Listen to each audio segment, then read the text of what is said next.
لیکن تقریر جو ہے وہ تقدیر تو نہیں ہوتی نا رانا صاحب. انہوں نے تقریر کی, ان کی خواہش تھی. میں صرف مینڈیٹ کی بات کر رہا ہوں, تو آپ کے پاس عملی ٹولز تو اویلیبل ہیں.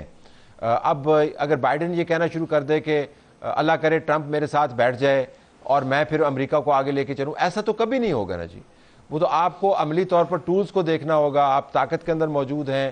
کیا چیز مسنگ ہے کہ آپ یہ کام نہیں کر سکتے؟ چھوڑ دیں کنسنسس کو, کیا چیز مسنگ ہے آپ کے پاس؟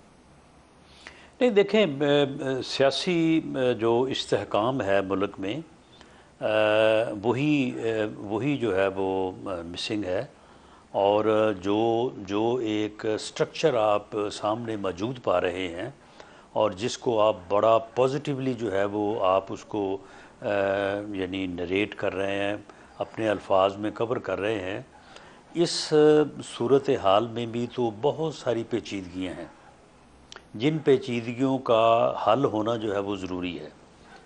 اور وہ حل ہوتی ہیں یا نہیں ہوتی, یہ آنے والے میرا خیال ہے کہ چند ہفتوں میں یہ چیزیں جو ہے وہ سامنے آ جائیں گی. اور اگر چیزیں جس طرح سے آپ ان کو پازیٹیولی دیکھ رہے ہیں, اگر اسی طرح سے چیزیں آگے بڑھتی ہیں. میں صرف پیپر تو کو پھر دیکھ رہا ہوں جی. پیپر کے اوپر وہ میچ شروع ہونے سے پہلے پیپر کے اوپر ٹیمیں بنتی ہوتی ہیں, تو اس کے اوپر پھر بندہ دیکھتا ہے کہ ان کے پاس اسٹرینتھ کیا ہے, ان کے پاس بالر نہیں, کتنے ہیں, ان کے پاس یہ بیٹسمین تو پھر کتنے آپ ہیں. نے ساری بات پوری امید دلا کے تو پھر آپ نے جو ہے وہ ساری بات ہی جو ہے وہ پیپر پہ تو آپ کے کھانے پورے ہیں نا جی. میں اگر کوئی آپ کو یکسوئی کے علاوہ کوئی چیلنج نظر آتا ہے تو مجھے بتائیں نا, کون سا چیلنج ہے آپ کے پاس؟ طاقت نہیں ہے, آپ اسٹیبلشمنٹ سے خوش نہیں ہیں, اسٹیبلشمنٹ آپ سے خوش نہیں ہے, ایک آدھ سیکٹری ہے نا جی, انہی کا مسئلہ چل رہا ہے نا.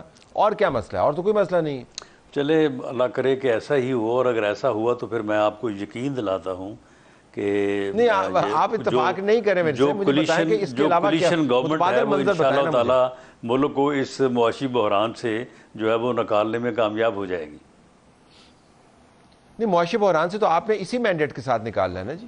اور کیا مینڈیٹ چاہیے؟ اگر یہاں پر آپ کے پاس 80 لوگ اور ہوتے رانا صاحب, تو آئی ایم ایف کے ساتھ ڈیل کوئی مختلف ہونی تھی, یہی ہونی تھی نا جی. نہیں, اس میں دیکھیں, اس میں معاملہ یہ ہے کہ اگر آپ ان چیزوں کو اس طرح سے لے رہے ہیں کہ جو باقی سیاسی قوتیں ہیں وہ جو ارادے رکھتی ہیں یا وہ جو آگے چل کے جس قسم کا سٹانس لینا چاہتی ہیں, اللہ کرے کہ ایسا ہی ہو جس طرح سے آپ پازیٹیولی دیکھ رہے ہیں کہ آنے والے دنوں میں سارے مل کے بیٹھ جائیں اور رابی جو ہے وہ ہر طرف چین لکھے, تو پھر کوئی مسئلہ ہی نہیں ہے. پھر سال 2 سال میں یہ تو ایشو رانا صاحب جو ہے یہ بیٹھے حل نے ہو جائے. سارے, عمران خان ہی نہیں ہے نا, کیڑے ہے نا جڑے نہیں بیٹھے؟ دسو تو صحیح مینوں. نہیں, تو اس میں معاملہ یہ ہے کہ کون بیٹھا ہے یا کون نہیں بیٹھا, اس میں سبھی کا جو ہے وہ آپ کے علم میں ہے. اب اگر میں نام لے کے کسی کے متعلق بات کروں گا تو کل کو پھر ان کو اس بارے میں جو ہے وہ اپنا نقطہ نظر جو ہے وہ پیش کرنے کی جو ہے وہ صورت جو ہے وہ بن آئے گی. تو یہ ساری چیزیں جو ہیں, یہ ساری چیزیں جس استحکام کے لیے, سیاسی استحکام کے لیے ضروری ہیں اور جس کو لے کے پھر ہم آگے بڑھیں اور معاشی طور پہ ملک کو جو ہے وہ آگے لے کے چلیں, تو اس کے لیے یہ ساری چیزیں ضروری ہیں. اگر آپ یہ جس نظر سے آپ دیکھ رہے ہیں یا انٹرپریٹ کر رہے ہیں, مجھے تو محسوس ہوتا ہے کہ پتہ آپ کو سبھی چیزوں کا ہے, لیکن آپ وہ چیزیں میرے منہ سے کہلوانا چاہتے ہیں. تو معاملہ یہ ہے کہ اگر جیسے آپ کہہ رہے ہیں ایسے ہی ہوا تو چلو اچھی بات ہے, میں کیوں رانا صاحب میں آپ آپ کی کو بات کو رد کروں. یقین سے بتاتا ہوں, اگر حالات تبدیل ہو جائیں اور آپ یہ پروگرام اینکر کر رہے ہوں اور میں بطور تجزیہ نگار آپ کے سامنے سوالوں کے جواب دے رہا ہوں, تو میں کھل کے بات کروں. لیکن اس وقت آپ رانا ثناء اللہ اور فیصلہ آباد نہیں مجھے سنائی دے رہے, آپ مجھے فارن آفس کے اسپوکس پرسن لگ رہے ہیں. یعنی ایسی آپ باتیں کر رہے ہیں جس کی مجھے کوئی وہ بات چیت تو زبردست سنائی دے رہی ہے, لیکن کوئی پیغام نہیں سمجھ آ رہا مجھے. اگر میں آپ کی جگہ ہوں تو میں کھل کے بات کروں, میں کیوں نہ کھل کے بات کروں؟ دیکھیں, میں یہ دیکھ رہا ہوں کہ اپوزیشن جو ہے وہ عید کے بعد ملک کو ڈی سٹیبل کرنے اور ملک میں سیاسی افراتفری پیدا کرنے کے درپے ہے. اب آپ مجھ سے نام سیاسی جماعتوں یا سیاسی شخصیات کا جو ہے وہ نہ کہیے گا کہ میں لوں, لیکن جو ہے وہ صورتحال جو ہے وہ ایسی نظر آ رہی ہے، اور اس کے اوپر یا تو پھر قابو پایا جائے گا یا پھر اس کو افہام و تفہیم سے جو ہے وہ حل کیا جائے گا۔ لیکن یہ حل ضروری ہے اگر آپ نے آگے بڑھنا ہے اور معاشی استحکام اور اس معاشی دلدل سے ملک کو نکالنا ہے۔ یہ سیاسی استحکام جو ہے الیکشن میں اگر مینڈیٹ سپلٹ کی بجائے کلیئر ہوتا، جس طرح سے ہماری اپیل تھی یا ہماری خواہش تھی یا ہماری ڈیمانڈ تھی، تو یہ صورتحال جو ہے وہ اب بہت زیادہ جو ہے اعتماد کے ساتھ جو ہے وہ آگے بڑھتی ہوئی نظر آتی، جو کہ ایسا نہیں ہو سکا۔ اچھا، بالکل آخر میں آپ نے پنجاب میں کوئی عہدہ کیوں نہیں لیا؟ آپ کو آفر کیا گیا تھا، اس کی کیا وجہ؟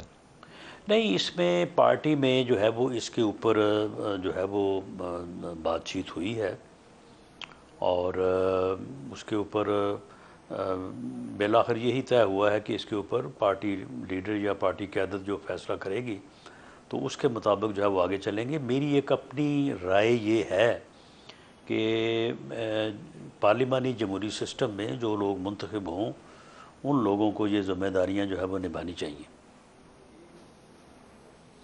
اور مستقبل قریب میں بھی کوئی آپ کا ارادہ نہیں ہے اسی اصول کے تحت کہ آپ کوئی ایسی پوزیشن ہے جہاں پر آپ پالیسی میں کنٹریبیوٹ کر سکیں، کیونکہ آپ کا تجربہ کافی ہے نا، پنجاب بھی ہینڈل کیا ہوا، مرکز بھی ہینڈل کیا ہوا آپ نے؟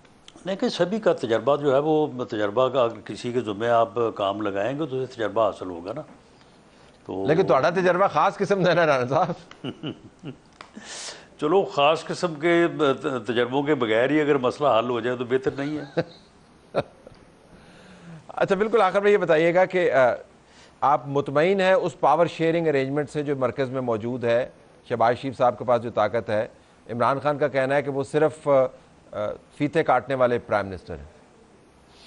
نہیں، عمران خان کا یہ کہنا تو درست نہیں ہے، میں اس کو رد کرتا ہوں۔ میاں شہباز شریف صاحب بطور کولیشن گورنمنٹ ہیڈ جو ہے وہ انہوں نے پہلے بھی 16 ماہ بڑے افہام و تفہیم سے کام کیا ہے، اور اب بھی وہ ایسے ہی جو ہے وہ آگے بڑھ رہے ہیں۔ لیکن میرے اطمینان کی جو آپ بات کر رہے ہیں، ہمارا اطمینان تو وہی تھا جس کا ہم نے عوام سے مطالبہ یا عوام سے اپیل کی تھی۔ اگر وہ ایسے ہو جاتا تو ہمارا اطمینان یہی تھا کہ پھر ہم زیادہ بہتر انداز سے ملک کی خدمت کر سکتے، اور ملک جو ہے وہ سیاسی طور پہ مستحکم بھی ہوتا، استحکام ملک کو نصیب ہوتا، اور معاشی دلدل سے نکل آتا۔ رانا صاحب، بہت شکریہ آپ نے ہمیں جوائن کیا۔ ناظرین، رانا ثناء اللہ خان ہمیں بتا رہے تھے بنیادی طور پر کہ جس اعتماد کی بات کر رہے ہیں جو عوام کے سامنے انہوں نے بطور درخواست رکھا، اور ان کا ماننا یہ ہے کہ ان کو مینڈیٹ کے ذریعے وہ نہیں ملا، اس اعتماد کا نام میاں محمد نواز شریف ہے۔ میاں محمد نواز شریف کے نہ ہونے کی وجہ سے طاقت میں آپ کو تجزیاتی طور پر یہ نظر آتا ہے۔ رانا ثناء اللہ صاحب کی باتوں سے آپ نے اخذ کر لیا ہوگا کہ تجزیاتی طور پر آپ یہ کہہ سکتے ہیں کہ ان کی نظر میں ملک کے اندر وہ سیاسی استحکام نہیں ہے جس کے ذریعے اس کو اس بھنور سے نکالا جائے۔ اور دوسری بڑی خبر یہ ہے کہ ان کے خیال کے مطابق یہ معاملہ کسی نہ کسی طریقے سے طے ہو جانا ہے اگلے چند ہفتوں میں۔ تو دیکھتے ہیں کہ اگلے چند ہفتوں میں کیا ہوتا ہے۔